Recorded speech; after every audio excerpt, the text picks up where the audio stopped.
10 juillet 2002.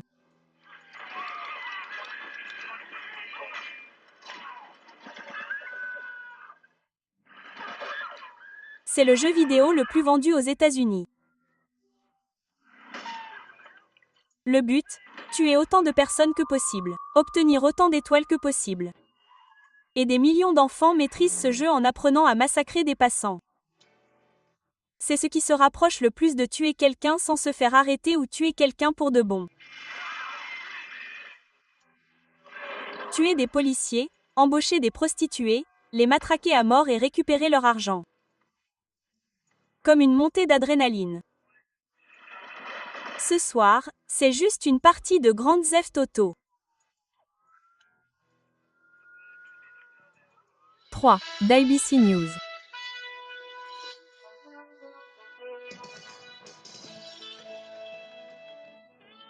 Ici Nightline Reporting de Washington.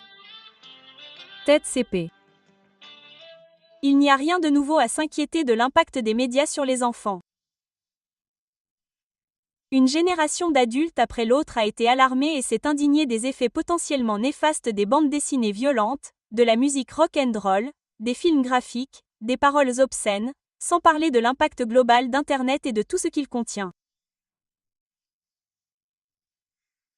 Mais parmi tous les contenus inquiétants qui circulent, Grand Theft Auto 3, l'un des jeux vidéo les plus populaires, techniquement sophistiqués et graphiques jamais conçus, a peut-être donné à notre génération d'adultes de nouvelles raisons de s'inquiéter.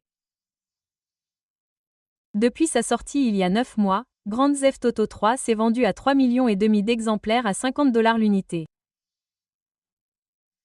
Il est classé M pour un public averti, ce qui indique que son contenu ne convient pas aux personnes de moins de 17 ans. Mais cela n'a fait que le rendre encore plus alléchant pour les adolescents de moins de 17 ans. Et des centaines de milliers d'entre eux n'ont apparemment eu aucun mal à trouver un adulte pour leur acheter le jeu. Que fait-il ? Eh bien, il place le joueur dans le rôle supposé d'un détenu en fuite essayant de gravir les échelons dans le monde du crime organisé et de la guerre des gangs. C'est, comme le rapporte maintenant Michel Norris, exactement le genre de jeu que vous aimeriez que votre enfant de 13 ans ait entre les mains. Dans la chambre à l'étage de cette maison du nord de l'État de New York, un groupe de garçons de 13 ans fait régner la terreur à l'écran. Oh là là, c'est vraiment nul, ça les mettrait sur la liste des personnes les plus recherchées du pays dans la vraie vie. C'est mon objectif général dans ce jeu, tuer autant de personnes que possible, obtenir autant d'étoiles que possible. Ils sont plongés dans un jeu vidéo appelé Grand Theft Auto 3 où les joueurs incarnent un détenu évadé qui détourne des voitures, tire sur des piétons. Un mec. Couche avec une prostituée. Tu veux que je lui tire dessus ? Oui. Puis il gagne des points supplémentaires en la tuant pour pouvoir récupérer son argent.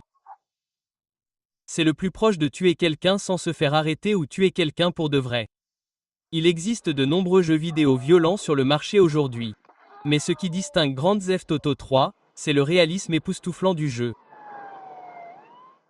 GTA 3, comme on l'appelle communément, tourne autour d'un voyou des rues qui tente de gravir les échelons du crime organisé dans une métropole fictive appelée Liberty City. Il y a des quartiers commerçants et des bidonvilles, des décharges et un quartier chaud. Il y a même un quartier chinois. Vous pouvez explorer le monde. Vous pouvez apprendre à connaître la ville, les rues. Vous pouvez faire toutes ces autres activités qui ne font pas nécessairement partie du parcours donné conçu par le développeur. Ce monde porte le jeu interactif à un tout autre niveau. Croisez des piétons dans la rue et vous pouvez entendre des bribes de leur conversation. Pas de famille, pas de respect. Vous n'aimez pas la musique dans la voiture que vous venez de détourner ? Changez de station de radio pour quelque chose qui vous convient mieux. Bien que le contenu violent soit très apprécié, ce que les concepteurs du jeu ont réellement réalisé en dessous est vraiment incroyable. C'est incroyable. La magie technique a attiré des fans fidèles, mais la violence graphique a attiré des critiques furieuses. Dénoncé par le Congrès américain, le jeu a été interdit en Australie, et plusieurs autres pays envisagent également de l'interdire. Malgré, ou peut-être à cause de ces plaintes, Grand Theft Auto 3 est le jeu vidéo le plus vendu aux États-Unis cette année et connaît un succès particulièrement important auprès des adolescents. Je pense simplement que cela le rend encore plus excitant, car vous n'êtes pas censé l'avoir. Je pense donc que c'est la raison pour laquelle beaucoup de gens sont silencieux quant à leur âge. En fait, ils ont convaincu leurs parents de le leur acheter. Avec sa classification M ou adulte, Grand Theft Auto n'est pas destiné aux moins de 17 ans. Malgré tout, Lawrence Jones a convaincu sa mère d'acheter le jeu. Je ne pense pas que cela va avoir d'impact sur lui. Je ne pense pas que cela va éroder la morale ou quoi que ce soit d'autre. Ce n'est pas différent des films qu'il regarde. Mais James Oppenheim, qui passe en revue les jeux vidéo et autres logiciels pour enfants, affirme qu'il y a une différence de taille. Les enfants ne regardent pas seulement de la violence à l'écran.